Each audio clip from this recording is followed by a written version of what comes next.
poner en práctica el método de la autoindagación, no logro calmar el flujo de pensamientos. ¿Qué estoy haciendo mal? Esta es una pregunta muy común en la comunidad y hoy encontraremos la solución. Es aquí donde entra el gran maestro Ramana Maharshi, quien nos desvela la forma correcta de hacerlo, la cual hemos puesto en práctica para lograr obtener el resultado. Comenzaremos con una parte muy necesaria que, al ser obviada, eliminamos cualquier posibilidad de llegar al objetivo. Escúchalo con mucha atención y, si es necesario, repite el audio para conseguir un entendimiento completo. Empecemos. En una ocasión, Bhagavan me dijo que los pensamientos surgen como destellos, que no hay ningún pensamiento continuo. Es como el ciclo de la corriente alterna, pero tan rápido que da la sensación de no parar nunca.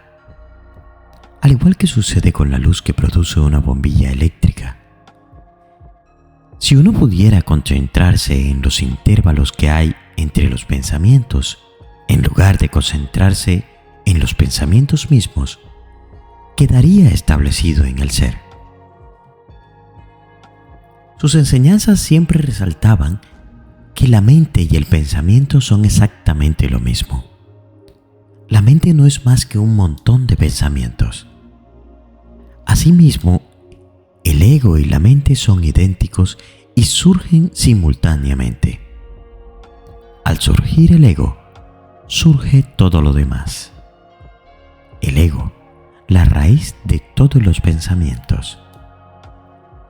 No obstante, verdaderamente, la mente no es más que el concepto yo. El ego es tan pasajero como el pensamiento y, en realidad, no existe verdaderamente. ¿Acaso no se dice en el budismo que tales cosas como el ego no existen? Ellos nos conducen directamente al Advaita. Ahora bien, el Advaita no es lo mismo que lo que se suele entender por monismo, y tampoco constituye el eslogan para evitar dificultades. Obviamente significa no dos, pero esto no equivale a decir uno, aunque al pensador poco avesado le cueste ver la diferencia. Si lo llamamos monismo, establecemos como premisa que es uno e inferimos la existencia de una serie. 1, 2, 3, etc. Que no existe, porque solo existe el no dos. Cuando vemos las cosas, percibimos una dualidad que no tiene por qué ser irreal. Solo es irreal en el sentido de que solo existe el no dos. Aparentemente está ahí, pero es algo efímero y pasajero. Esta manifestación pasajera se denomina Maya, término que se suele traducir como ilusión o espejismo, aunque realmente significa lo que no existe o lo que pone límites a lo ilimitado. De hecho, todo aquello que percibimos a través de los sentidos está en la mente. Los sentidos son un mero instrumento de la mente. La verdad es que no existe tal ilusión sino lo transitorio. La misma verdad existe en el trasfondo de todo. Entonces, ¿cuál es la solución si nada es permanente y solo es apariencia? Bhagavan explicaba que esta idea también se aplica a nuestro cuerpo y a nuestro ego, a los cuales nosotros damos la máxima importancia y que, no obstante, son considerados meras sombras efímeras. Sin embargo, no hay razón para desanimarse, ya que hasta detrás de las apariencias más efímeras debe existir algo dispuesto a permanecer.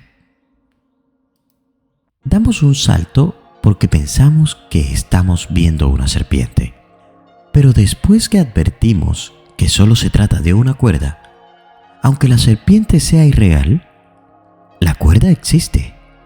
Por tanto, la solución de nuestro acertijo consiste en ir buscando y encontrando lo que hay de permanente detrás de lo transitorio. Esta era la solución que proponía Bhagavan y que nos enseñó a practicar con su método de autoindagación. Seguidamente explicaremos cómo es que debe hacerse realmente la indagación, porque sé que muchos de nosotros tenemos en las etapas iniciales un problema con esta opción de preguntarnos ¿quién soy yo? Terminemos esto y luego lleguemos a la parte de la explicación de la autoindagación. Aunque el ego cambia a cada minuto, aunque seamos individuos enteramente distintos en cada una de las etapas de la vida, siempre nos acompaña un yo que obviamente no es el ego, ya que hemos visto que el ego cambia a cada segundo, mientras que este yo está con nosotros desde siempre como observador. Tenemos que remontarnos hasta su origen y, a través de este método de autoindagación, acabaremos tomando conciencia del ser. Al hablar de Bhagavan y de lo que decía, da la sensación de que sus enseñanzas se contradecían, pero esto se debe únicamente a que tenía que hablar desde dos puntos de vista. Su verdadera enseñanza, que nunca se tambaleaba, era que lo único que existe es el ser, y él veía todo exclusivamente como eso, y nada más. Sin embargo, la mayoría de la gente no estaba preparada para aceptar esta enseñanza y quería que Bhagavan se extendiera más sobre el tema. Por ello, se hacía necesaria algunas explicaciones para las cuales tenía que hablar desde el punto de vista limitado del que preguntaba. Antes se había dicho que Bhagavan nunca impartía enseñanzas sobre la reencarnación. Y esto es cierto, aunque desde nuestro punto de vista la aceptaba, como también la aceptaba Buda, creo yo. ¿Cómo era posible que Bhagavan incluyera la reencarnación en sus enseñanzas cuando solo veía la unidad? No obstante, en el libro Talks nos explica que el ego va naciendo en una sucesión de cuerpos porque mientras persista la idea de individualidad, debe existir alguna forma que ésta adopte hasta que deje de existir el individuo. Esa sucesión de individualizaciones se traduce en un cambio constante de formas porque cuando se consume un grupo de vasanas, otro lo reemplazará. Para el que no está iluminado, siempre existen estas contradicciones. Bhagavan nos decía que prestemos siempre atención al presente, que descubriésemos quiénes somos ahora, ya que el tema de la reencarnación tiende a posponer las cosas para el futuro. ¿Qué más da si vamos a tener una cantidad innumerable de vidas para poner todo en su lugar? Instrucciones para la autoindagación. Bhagavan dijo: cuando los pensamientos aparezcan, deténlos antes de que se desarrollen mediante la pregunta: ¿a quién vienen estos pensamientos? ¿Qué importa si continúan apareciendo muchos pensamientos? Investiga su origen o averigua quién tiene los pensamientos, y tarde o temprano la corriente de pensamientos cesará. Así es como la autoindagación debería practicarse.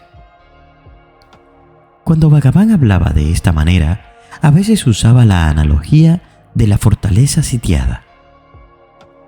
Si uno cierra sistemáticamente todas las entradas a la fortaleza y elimina uno a uno a los ocupantes cuando intentan entrar, tarde o temprano la fortaleza quedará vacía. Bhagavan dijo que debíamos aplicar esta misma técnica a la mente. ¿Cómo ha de hacerlo? Sella todas las entradas y salidas mediante la no reacción a los pensamientos o a las impresiones sensoriales. no permitas que nuevas ideas, juicios, gustos y disgustos, etc., entren a la mente y no permitas que los pensamientos que van surgiendo florezcan y escapen a tu atención. Cuando has sellado la mente en este modo, desafiará a cada pensamiento emergente según aparezca, preguntando: ¿de dónde viene este pensamiento? ¿O quién está teniendo este pensamiento? Si puedes hacer esto constantemente, con total atención, aparecerán nuevos pensamientos momentáneamente y luego desaparecerán. Si puedes mantener el asedio durante suficiente tiempo, llegará un momento en que no surgirán pensamientos. Y si lo hacen, solo serán imágenes fugaces en la superficie de la conciencia que no te distraerán. En ese estado libre de pensamiento, empezarás a experimentarte a ti mismo como conciencia, no como mente o cuerpo. Sin embargo, si relajas la vigilancia incluso por unos pocos segundos y permites que nuevos pensamientos se desarrollen y escapen sin ser desafiados, se levantará el asedio y la mente recobrará parte o toda su fuerza interior. En una fortaleza real, los ocupantes necesitan constantemente suministros de comida y agua para resistir durante el asedio. Cuando se quedan sin suministros, los ocupantes deben rendirse o morir. En la fortaleza de la mente, los ocupantes, que son los pensamientos, necesitan un pensador que les preste atención o disfrute de ellos. Si el pensador niega su atención a los pensamientos que surgen o los desafía antes de que tengan tiempo de desarrollarse, los pensamientos morirán de inanición. Desafíalos mediante la constante pregunta: ¿quién soy yo? ¿Quién es la persona que está teniendo estos pensamientos? Para que el desafío sea efectivo, debes hacerlo antes de que el pensamiento emergente haya tenido la oportunidad de desarrollarse dentro del flujo de los pensamientos. La mente no es más que una colisión de pensamientos, y el pensador es quien los piensa. El pensador es el pensamiento yo, el pensamiento primordial que surge del sí mismo antes que ningún otro, que se identifica con los demás pensamientos y dice: yo soy ese cuerpo. Cuando has erradicado todos los pensamientos, excepto el propio pensador, mediante una incesante indagación, o negándote a prestarle atención, el pensamiento yo se sumerge en el corazón y se rinde, dejando atrás de sí solo el despertar de la conciencia. Esta rendición solo tendrá lugar cuando el pensamiento yo haya dejado de identificarse con los pensamientos que aparecen. Mientras haya pensamientos vagabundos que atraigan o evadan su atención, el pensamiento yo siempre estará dirigiendo su atención hacia afuera en lugar de hacerlo hacia adentro. El propósito de la autoindagación es conseguir que el pensamiento yo vaya hacia adentro, hacia el sí mismo. Esto sucederá automáticamente tan pronto como dejes de estar interesado en cualquiera de los pensamientos que van surgiendo.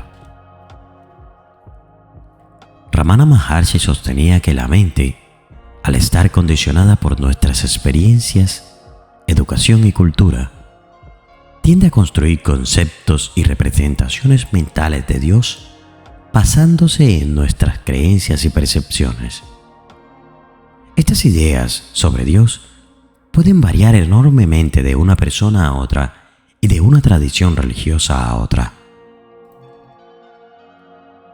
Ramana Maharshi enseñó que la mente es la fuente de todos los pensamientos y conceptos, incluyendo la idea de Dios, y por lo tanto, este puede ser considerado como una creación mental.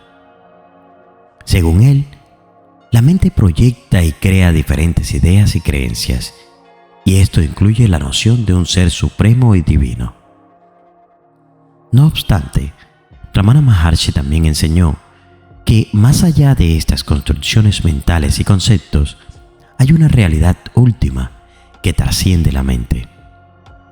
Él llama a esto yo o ser y afirmaba que era la esencia verdadera de cada individuo, el yo. Según sus enseñanzas, la autorrealización implica trascender la identificación con la mente y sus creaciones, incluyendo la idea de Dios, para alcanzar una experiencia directa de esta realidad última. La idea de Dios surge de la profunda necesidad humana de buscar explicaciones y significados trascendentales. Los seres humanos tienen la capacidad innata de reflexionar y cuestionar el origen y la naturaleza del universo, así como su propio propósito y existencia.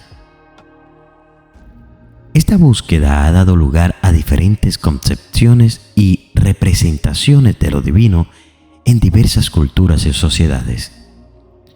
Las experiencias personales y emocionales, como momentos trascendentales espirituales, incluyen la creencia de un ser supremo. Además, la influencia cultural y social, a través de tradiciones religiosas y enseñanzas transmitidas a lo largo de generaciones, han moldeado nuestra comprensión de Dios. La creencia de un Dios ofrece consuelo, esperanza y un sentido de propósito en la vida, satisfaciendo nuestra necesidad de significado y trascendencia. Sin embargo, es importante reconocer la diversidad de concepciones de Dios, influenciadas por factores individuales y colectivos como la educación, la cultura y la reflexión filosófica. Ramana Maharshi, conocido por su enfoque único y directo, impartía sus enseñanzas desde una perspectiva que buscaba trascender la mente y construcciones mentales, incluyendo la idea de Dios. Desde la perspectiva de Maharshi, la mente era considerada como la fuente de todos los pensamientos, incluyendo el concepto de Dios. Él invitaba a sus seguidores a indagar su propia naturaleza, cuestionando quién o qué es el yo que experimenta los pensamientos y las percepciones. Para Maharshi, la autoindagación era un camino directo hacia la autorrealización, hacia la experiencia directa de la realidad última. Más allá de las limitaciones de la mente y las creencias mentales, él sostenía que existe una realidad trascendental, el yo supremo, que puede ser experimentado a través de la autorreflexión profunda y la observación de la propia mente. En su enfoque, Maharshi no rechazaba ni negaba la idea de Dios, pero alentaba a sus seguidores a ir más allá de las construcciones mentales y las imágenes que se tienen sobre lo divino. Él enfatizaba que la verdadera realización espiritual no se encuentra en la mera creencia o concepto de Dios, sino en la experiencia directa de la realidad más allá de la mente. Desde la perspectiva de Maharshi, la comprensión y la experiencia de la realidad última trasciende cualquier forma conceptual, incluyendo la idea de Dios. Su enfoque se centraba en la experiencia directa y la liberación de la identificación con la mente y sus construcciones, permitiendo así la revelación de la verdadera naturaleza del ser. Ramana Maharshi enseñaba que la mente no es una entidad real, sino simplemente una sucesión continua de pensamientos. Según su perspectiva, la mente es un flujo constante de pensamientos que surge y se desvanece en nuestra experiencia diaria. La ilusión de la existencia de la mente como una entidad separada surge debido a la continuidad aparente de estos pensamientos. Desde esta visión, el concepto de Dios también se considera una creación de la mente. Ramana sostenía que la idea de Dios, al igual que cualquier otro pensamiento, surge y desaparece dentro de la corriente de pensamientos de la mente. No hay una entidad separada o divinidad objetiva más allá de esta sucesión de pensamientos. En lugar de enfocarse en la creación mental de Dios, Ramana Maharshi invitaba a sus seguidores a investigar quién es el yo que experimenta estos pensamientos.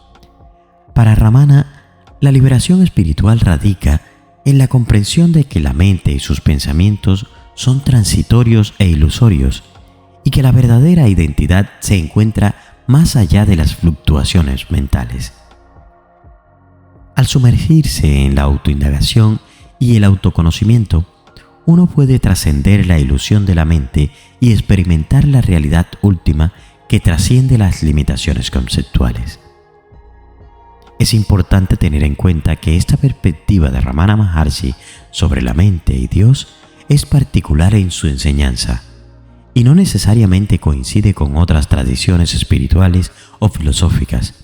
Cada enfoque tiene su propio marco conceptual y enseñanzas únicas sobre la mente, la realidad última y la divinidad. La realidad es un silencio absoluto e imperturbable, donde no existe noción alguna de creación o ausencia de ella, en la cual el impulso o pensamiento nace y con él comienza la conciencia de ser, la ilusión. ¿Te has preguntado alguna vez qué hay más allá de los conceptos de existencia y no existencia? ¿Qué hay más allá de las formas y las identificaciones que limitan nuestra percepción? En ese lugar profundo de realización, ¿qué significaría ser uno mismo sin convertirse en algo más?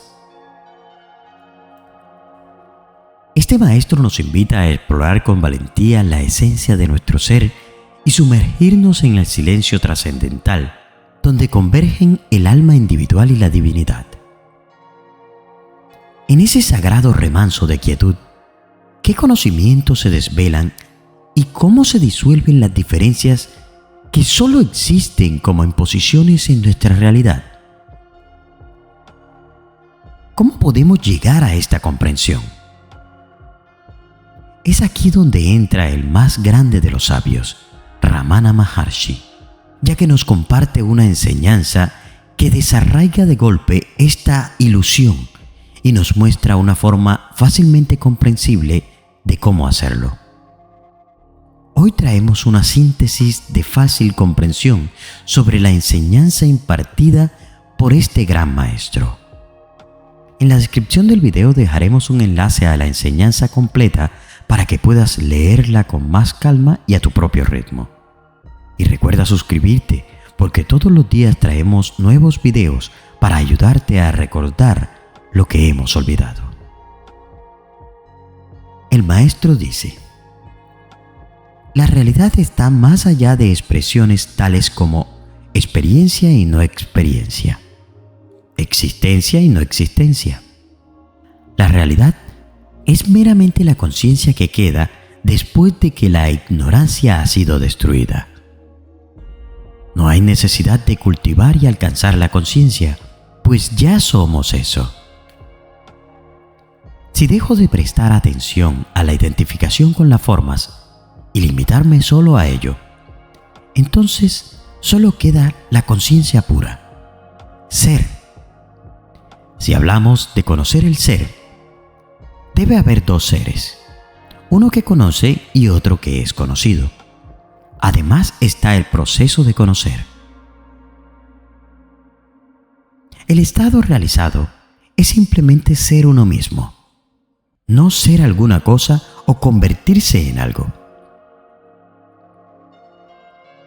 En realidad, uno es lo que existe y lo que siempre ha existido. Uno no puede describir tal estado. Tan solo puede serlo. Ser. En verdad, la idea de que el ser es el testigo implica que existen objetos a testiguar. Y tanto el testigo como los objetos son creaciones mentales. Lo que se debe aferrar es a la experiencia del silencio. ya que en ese estado supremo solo se puede obtener el ser de uno mismo. La experiencia del silencio es el único conocimiento real y perfecto, donde se reconoce que todas las diferencias objetivas no son reales, sino meras imposiciones sobre el ser, que es la forma de conocimiento perfecto. En este punto, meditación es lo que continúa. Es estar presente durante los 3 estados de ser: vigilia, sueño y sueño profundo. Es tan intensa que no hay lugar ni para el pensamiento "yo estoy meditando". Meditación es imaginarse mentalmente que uno es la realidad suprema que brilla como existencia, conciencia y felicidad. Vichara es el proceso y la meta. Yo soy es la meta y la última realidad. Aferrarse a esto con esfuerzo es vichara. Cuando se vuelve espontáneo y natural, se le llama realización. La realidad es simplemente la pérdida del ego. Destruyo el ego buscando mi identidad. Dado que el ego no es una entidad separada, desaparecerá automáticamente y la realidad surgirá por sí misma. Ser lo que uno ya es no requiere esfuerzo, dado que el sentido de ser siempre está presente y siempre se experimenta. En cambio, el pretender ser lo que uno no es, o sea, el cuerpo y la mente, requiere de esfuerzos constantes, aunque se lleve a cabo a un nivel subconsciente. La indagación del yo es el método directo para poder realizar lo que no está condicionado. Con la práctica y en las últimas etapas de la indagación del yo, los esfuerzos restan atención a la experiencia de ser, mientras que el cese de los esfuerzos mentales se revela. El ser no se puede descubrir haciendo algo, sino solamente siendo. Como dijo Ramana una vez a un adepto: no medite, sea. No piense que es, sea. No piense cómo ser, usted es. La indagación no es una práctica de meditación que se lleve a cabo a ciertas horas y con ciertas posturas. Debe continuar a través de todo el día mientras estamos despiertos, sin importar la actividad que desempeñemos. Mantener la noción de que el ser es la única realidad existente significa que el pensamiento yo es una suposición que no tiene sustancia real. Su aparición depende de la identificación con un objeto. Cuando surgen pensamientos, el pensamiento yo los reclama como propios. Yo pienso, yo creo, yo quiero, yo estoy actuando. Pero no hay un pensamiento yo que exista en forma independiente de los objetos con los cuales se identifica. Aparenta existir como una entidad real y continúa debido al flujo incesante de identificaciones que suceden. Casi todas las identificaciones se basan en la premisa inicial de que el yo está limitado al cuerpo, ya sea como dueño ocupante o como existente con la forma física. Esta idea, yo soy el cuerpo, es la causa de todas las identificaciones equivocadas y su disolución es la meta principal de la indagación del yo. Esta atención constante a la conciencia interna del yo, o yo soy, fue denominada por Ramana Maharshi como identificación del yo, Vichara, y la recomendaba constantemente como la vía más efectiva para descubrir la irrealidad del pensamiento. Si reordenamos los pensamientos por importancia, el pensamiento yo es el más significativo de todos. La idea o pensamiento de la personalidad es la raíz o fuente de otros pensamientos. Dado que cada idea o pensamiento solamente surge para alguien y no puede existir en forma independiente del ego. Para saber que has llegado hasta este punto del video, déjame un comentario con la palabra "No hay que buscar al ser, porque jamás lo perdimos". No olvides suscribirte. Gracias y nos vemos en el silencio.